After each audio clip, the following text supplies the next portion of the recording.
सुनिए, आपने नौकरी के लिए इश्तिहार निकाला था ना, आपको इस दुकान पे एक लड़के की जरूरत है, मुझे दे दीजिए नौकरी। अरे भैया, हम क्या मुजरा करने के लिए आए हैं? हम भी तो नौकरी के लिए आए हैं। आप मुझे दो नौकरी। मैं क्या यहाँ पर दावत में खाना खाने आया हूँ, आप मुझे दे दीजिएगा नौकरी। आपने सही सुना है, मुझे काम करने के लिए इस दुकान पे एक लड़के की जरूरत है। शर्त एक ही है, लड़का ईमानदार होना चाहिए। तनख्वाह दूंगा 20,000 रुपए महीना। फिर तो आप ये नौकरी मुझे दे दीजिए, मैं इस नौकरी के लिए बेस्ट हूँ, बहुत ईमानदार हूँ मैं। भैया, क्या मेरे माथे पे लिखा है कि मैं बेईमान हूँ? मैं भी तो ईमानदार हूँ। आप ये नौकरी मुझे दे दीजिए, मैं ही इसके लायक हूँ।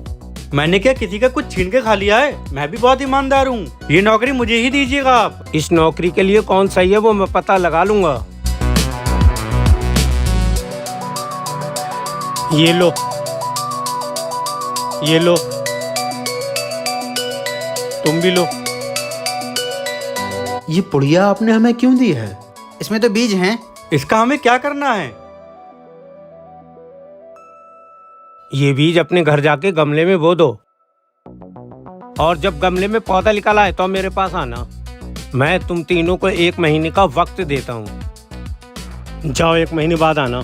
1 महीने के बाद आऊंगा, नौकरी तो मुझे ही मिलेगी। ये तो वक्त बताएगा किसे नौकरी मिलेगी।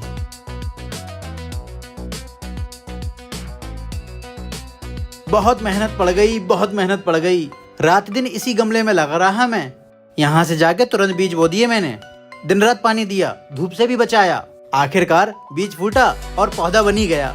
अब मेरी नौकरी पक्की है ना? रुको रुको, मेरे भी गमले में पौधा निकल आया। बहुत ही मेहनत पड़ गई पौधा उगाने में। कहते हैं ना, मेहनत करने वालों की हार नहीं होती। हार नहीं मानी मैंने। सुनिए, मेरे गमले में तो पौधा ही नहीं होगा। मैंने बहुत मेहनत की, मेहनत कर करके परेशान हो गया। अबे एक बात बता, जब तेरे गमले में पौधा ही नहीं होगा तो तू यहाँ आया ही क्यों? तुझे तो नौकरी वैसे ही नहीं मिलनी है। चुप हो, नौकरी इसी को मिलेगी। जो मैंने तुम लोगों को बीज दिए थे वो उबले हुए बीज थे। उन बीजों को बोके पौधा कभी उग ही नहीं सकता। तुम दोनों लोगों ने झूठ बोला और इसने सच बोला। ये नौकरी इसी को मिलेगी।